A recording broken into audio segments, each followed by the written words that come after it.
Hello and welcome to the Dream School podcast. I'm Henry. And I'm Ronan. And today we're going to be doing 36 questions to fall in love. And there's a guarantee that this will make you fall in love. Exciting. Because I recently spoke to a married couple and the wife said that the husband used it on her. And they're now happily married.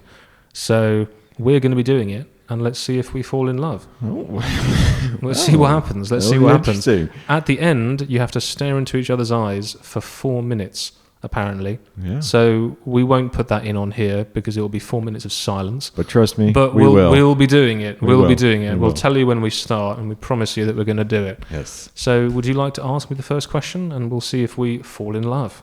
Okay, so, Henry, if you could invite anyone in the world to dinner, who would it be? Now, I believe they have to be alive. So they have to be someone alive. Oh, they have to be alive. Because I was going to say our Lord and Savior, Jesus Christ, because that's a cliche. But I was going to say Jesus Christ because just to figure things out, what did he actually do? You know what? But Let's do both. Let's do one of both. So one of dead both? and alive. So, okay, Let's it do will be alive. Jesus. And then alive, I would probably say...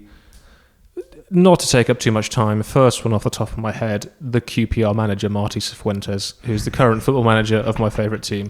I'm not going to try and be clever. I don't think there are any really good authors that I would want to speak to, or good filmmakers. I mean, bloody Wes Anderson. I've got nothing to say to him. No, this is my point. There's nobody out of the current cadre that I would want to speak to. So the QPR manager, and I just ask him, please stay with the club for as long as possible because you're doing a great job. But what about you, Ronan? Okay, well, I would agree with you. Jesus Christ would be my number one person to talk to. I'm very religious, and I believe it'd be a great experience for me to talk to him. But alive, that's a lot harder. I'm not very into celebrities at all. I'm not into much sports at all. Well, not big into them.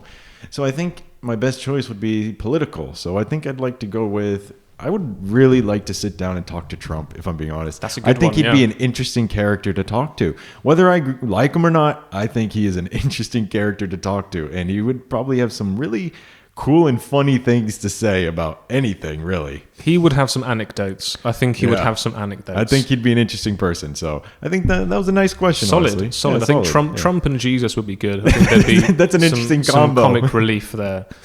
But we'll move on to question 2. So, yes. Ronan, would you like to be famous, and in what way, if so? Oh, that's a hard one, actually, because I'm not very big on popularity. Like, I more want to live a life of secrecy. Like, I just want to be left alone. And when you're famous, it comes with a problem of, like, paparazzi and, all this people, all these, like, death threats and all this unnecessary stuff. So, honestly, I wouldn't like to be famous. But if I did, it would... Oh, if I had to be famous, it'd probably be for political reasons. I really like political, but I'd like to be famous for good political reasons, not like most politicians nowadays. Yeah. I'd like for something that I've done that people can respect and like. That would be mine. What about you, Henry? Definitely. No, I was just going to say the same thing. I wouldn't want to be a celebrity either, because this is going to sound awfully sociopathic, but being famous with no power is absurd. I mean, this is the cult of celebrity, because you saw what happened to Britney Spears and all these people. They just get harassed and destroyed. It's really sad. And actors, musicians, they just get harassed. I'd hate to be like that. But at least if you're a politician, you have power. You have some power, and that, if anything, that's just to defend your own position. Yeah, and or also make changes. Yeah, and you can leave whenever you want. You can just leave and say, okay, I quit. I'm going to go spend time with my family. Celebrities don't have that choice. No, they don't. Yeah. So I totally agree. Yeah, I'd like to be the Prime Minister. Maybe that'd be cool and do some cool stuff. Yeah, that's the only thing I'd want to do if I was famous. Politics, for sure. I like that. All right, well, I guess we can do number 3. Before making a telephone call, do you ever rehearse what you are going to say and why? No, just the greeting. So I'll figure out if I'm going to say hi or good morning or something, because it depends what it is, whether you're calling your boss or calling the mechanic or the doctor. Yeah.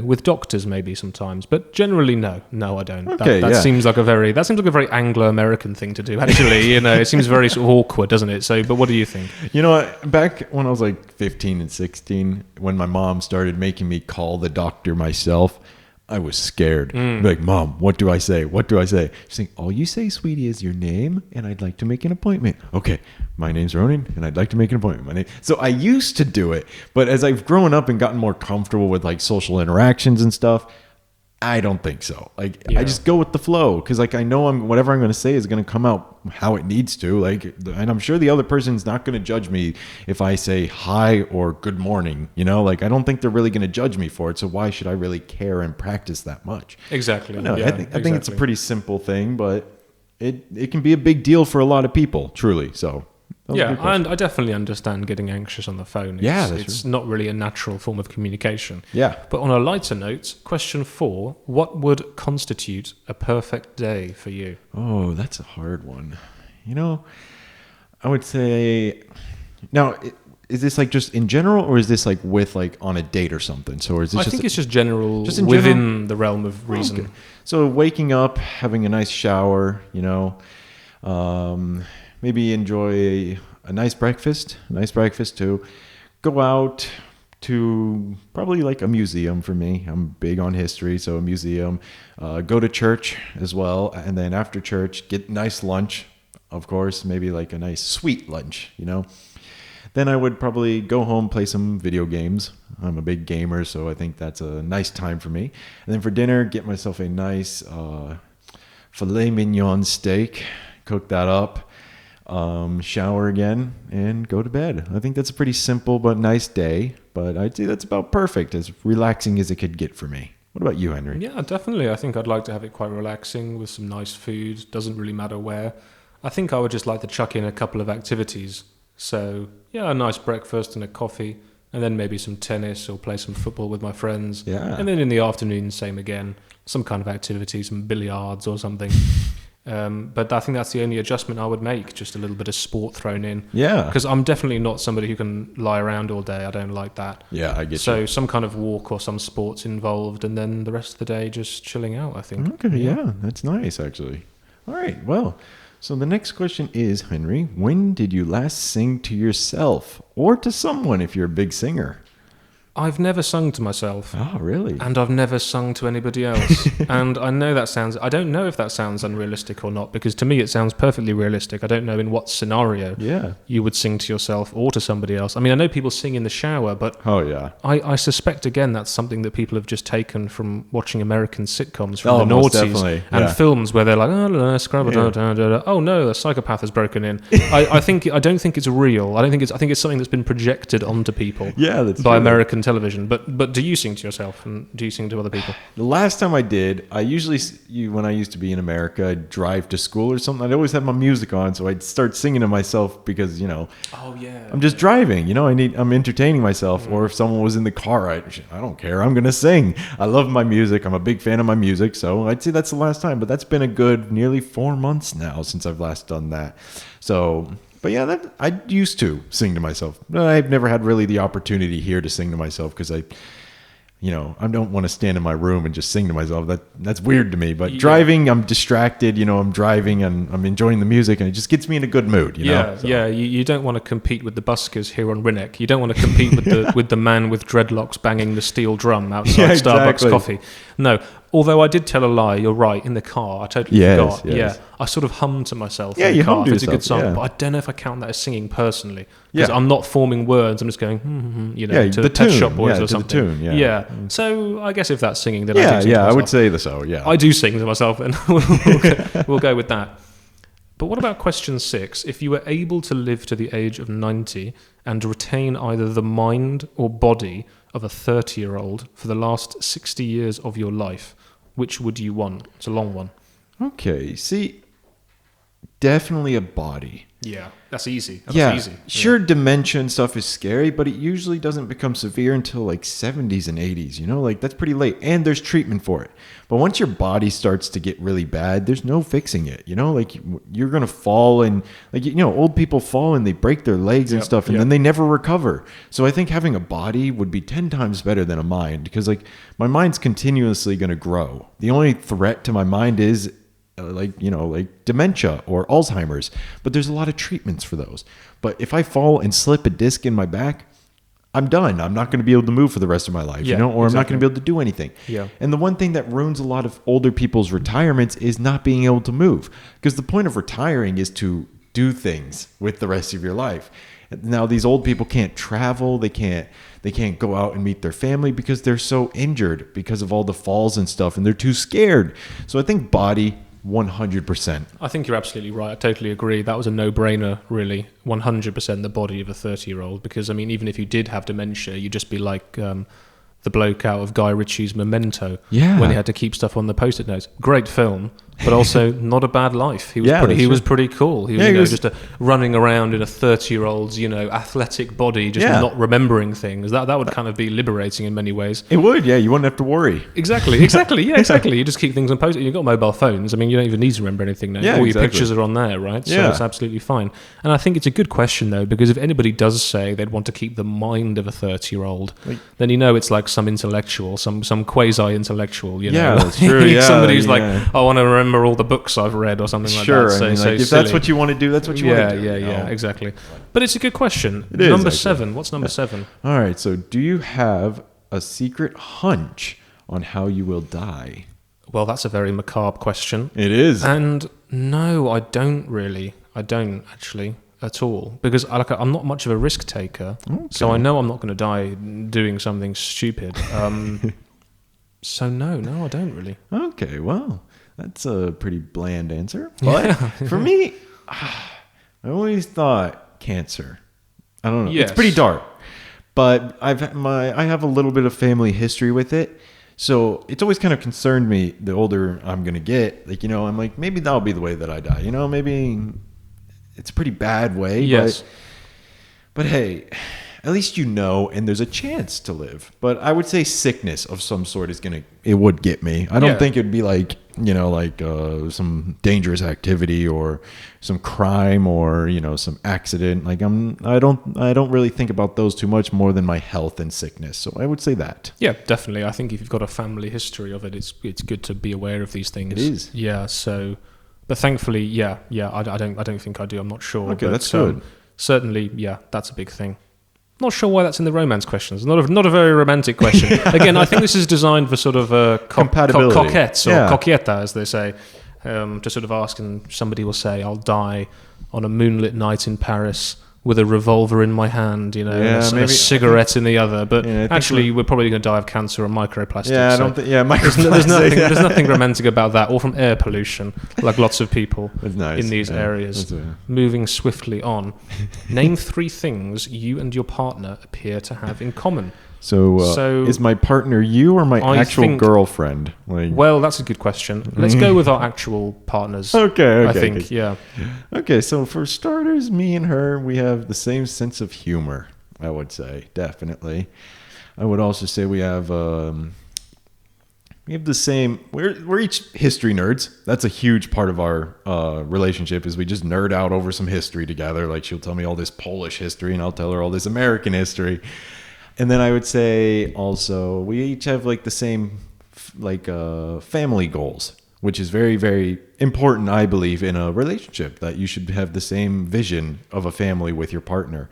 Otherwise, it could cause a lot of friction between you two. But I would say those are the 3 things that we definitely have mostly in common. What about yourself, Henry? Yeah, that's really nice. It's good that you've got a strong shared interest. And you said that you're religious and Yes. interested in a family. And I think, yeah, especially in Poland, it's good to see that is. that's still alive and well. Yes. Because it's certainly not in the UK. Oh, no. And most some of- parts of America. But Oh, that's yeah. cool. That's really nice. Yeah. I don't know if I have any strong common interests with my partner apart from maybe art and films and sort of creative stuff. Okay, that's good at generally. least. But then we don't always like the same things. Yeah. But I think sense of humor is number one. It definitely And to is. me, that's the most important It thing. is. That's certainly the number one thing. I would Because if agree. you're not laughing, what are you doing? Yeah, And when you exactly. ask old married couples, they always say sense Laughter. of humor. Certainly with my Yeah. grandparents, they're married 60 years. And Yeah, that's a long the time. whole thing was sense of humor, Laughter, really, that yeah, British just- sense of just- humor, yeah. And number 3, I don't know. I think we're both kind of quite genuine. I think we're both not good at really performing very much. Okay, that's So we kind of I think we're pretty open in the way that we speak and pretty direct. And we don't really hide things too much. Yeah. I think that's another thing. But mainly sense of humor. Mainly sense of I would humor. agree. I would agree. My parents and grandparents are the same way. Yeah. Then they just laughing away. That's all they do. that's Yeah. what keeps the relationship going. It is. It That's is. the It keeps it secret. interesting. Yeah. It keeps it interesting. So, Absolutely. but moving on from that one, this is a pretty nice question, Henry. For what in your life do you feel most grateful for? Oh, that's a really difficult one. That's a is. really difficult one. What am I grateful for? Oh, God. I think I would just have to say being... Oh, no, I don't know. You go first. I have no idea. So I've already got a good answer for this one. What I'm most grateful for would be my parents and their sacrifices for me. My parents, they're not the richest, but they're rich in family. And my parents have sacrificed a lot for me to be here today. And they would do it all over again. They would die before they would ever see me struggle in my life. And I'm most grateful for them, because without them, I wouldn't be here in Poland. They wouldn't have given me that courage or that opportunity to be able to come here. Even with what little money they had, they were able to give me the plane ticket, which is more than enough to me. And definitely what I'm most grateful for is my family, or just my parents in general, to be honest. It's a pretty nice answer, but what about you, Yeah, that's Henry? really nice. I mean, I wish I could say the same, but definitely not. No, my parents didn't want me to come here or anything like that. Yeah. I think I'll just have to say I'm most grateful for my circumstances generally, yeah. because I mean, my family aren't the richest people in the world either, but you do end up being grateful for certain things that it's just a case of luck. Yeah, that's true. So I went to a standard comprehensive school, not a paid school. But it was a good school, and it was a nice school, and the Yeah. teachers were okay. But in a lot of schools in the UK, it's very rough, it's very bad. I mean, my school was kind of rough at times as well, but you end up coming out with the right friends, Yeah, that's and true. you have some nice teachers, you get okay grades, and a Yeah. lot of this is really out of your control. It If is, yeah, it my could parents be. decided to move to a different part of the country, I would have been with different people, different teachers, Yeah. maybe gotten worse grades, That's etc. true, yeah. So I think I'm just grateful for circumstances Yeah. generally, and just the amount of luck that's involved in getting out of education and your life and your job and everything, and just the Yeah. way things work out. That's a good one. Just material circumstances, just generally. I like I that think answer, Henry. That was a good one. Lots of Really nice coincidences involved. We're almost at the end. If you could change anything about the way you were raised, what would it be? one. All right, I'm going to say the most simple answer, nothing. Hmm. I would say my parents raised me the best way. I wouldn't change anything about anything that I was raised on. My parents gave me good values. They taught me to be respectful. They taught me to be very humble about what I'm given. I believe they gave me the perfect upbringing in my life. I have no complaints about how they raised me, and I would like to raise my kids the way my parents raised me, because I believe it has made me a very, very humble and very respectful person in my eyes, and from what my parents and what my brothers and sisters are like. They're all very admirable people. So I would say nothing, actually, Henry. What about Nice. yourself? Yeah, that's the ideal answer. I'll just keep it simple and say more money, to be honest with you. It would have been nice to have a bit more money, I think, and just have a nicer first car and a generally more comfortable existence. Because, I mean, I was always fairly independent growing up. Yeah. But it was always a nightmare having to do these part-time jobs and things, even though I didn't really have to. I never So, thought of that. You Even know, with- just a bit more cash. Like, Yeah. I'm not bothered. I didn't personally learn anything from working. It's kind of a myth, isn't it? I didn't learn anything from working in a shop. So it would have been nice to just have a bit of cash, really. Yeah. To be honest. Truly, as like- awful as that makes me I sound. mean, that sounds nice, but I don't think, even with my 1999 Honda Accord as my first car, I never really thought of it as bad, Like, my parents had raised me to be grateful for what I had at the time, and really, I never thought of, like, blaming my parents, like, for not having the money for something Yeah, more. So yeah. I never thought of that, actually. Well, my parents did have the money, but they just decided not to give me any. Oh, well, that's the big difference. My My dad had a parents just- Jaguar and my mum had a BMW. Oh, my God. But I ended up with a Peugeot 207, so I'm not sure how that Peugeot? works. And if you had a I'd be Honda mad too. Accord... I'd be mad too. French cars are terrible, Yeah. especially from that era. Yeah. But a Honda Accord is a nice car. It's It a is. She's a four-door... It's a beauty. saloon. It's Yeah, a saloon car. yeah, she's I a would have been beautiful happy with car. a Honda Accord or a Honda Civic. Yeah. I know these Japanese cars are very reliable, very good. But moving swiftly on to the next question. Take 4 minutes. It will be less than that, unfortunately, but tell your partner your life story in as much detail as possible. So I'll just start. It's very, very brief. I was born in Hong Kong.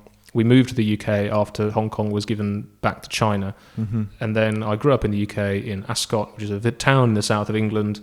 Went to school, had a really great time, really, really fun. Lots Yeah. of banter in these UK schools, as you can imagine.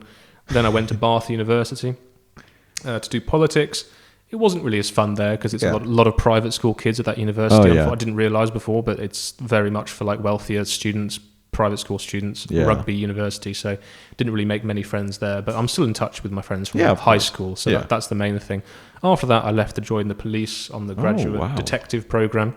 But I left after 8 months because the culture was terrible. Oh, yes. And then I came here to Poland, and now I'm going to go back for another graduate scheme, but this time with American Express at their European headquarters in Brighton. And then, I met my wife somewhere along the way when we were English teachers, and now we're married, and we're going to move back to the UK together. And that's basically it. So what about you? That's a very nice story, Thank actually. you. Yeah, I tried to nice, get it through it as quickly as possible. Yeah, okay. Well, for me, I was born in Las Vegas, United States. We moved to Arizona, and I lived there for about 7 years.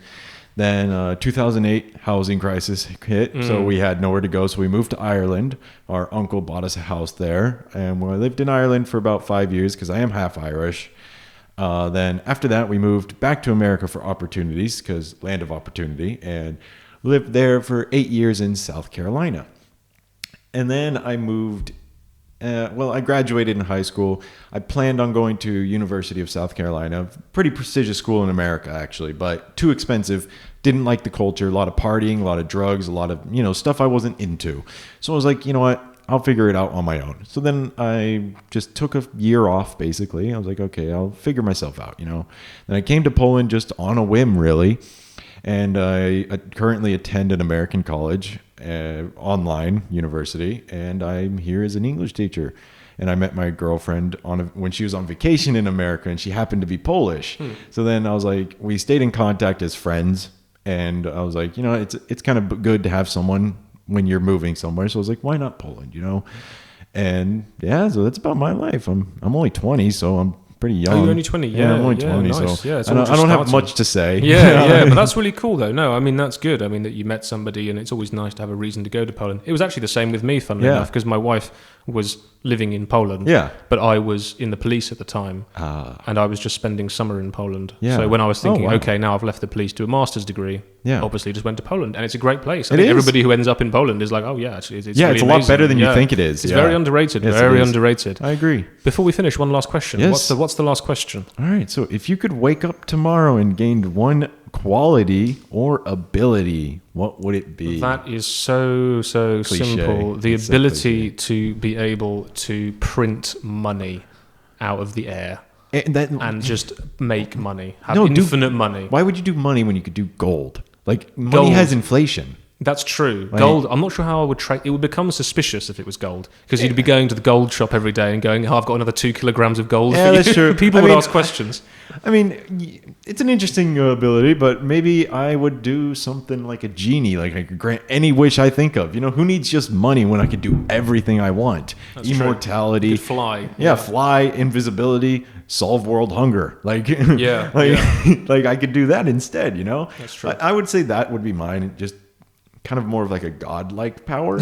Godlike power, yeah. Now, I feel it's very disrespectful, in my opinion, to say as a religious person, but hey, I mean, if I was given that opportunity, I think I would take it. If you could do anything, that's quite the power, so, but no, that was a pretty nice I think, questions. I think, not going to lie, I think they're probably looking for slightly deeper answers, aren't they? I would say so, because of the romantic stuff. But really, I mean, what are you going to say? On a first date, what would a person say? The ability to go back in time and meet my grandmother or something like that. But I think, again, people watch too many American movies. People watch too many American movies. Yeah, Superman and Spider-Man and stuff like that. Yeah, and they sort of think that it's all so deep. But at the end of the day, if you haven't got money, the first thing you're going to say is, can I have some money, please? Yeah, exactly. Unless you've been so brainwashed by Anglo-American culture to that extent.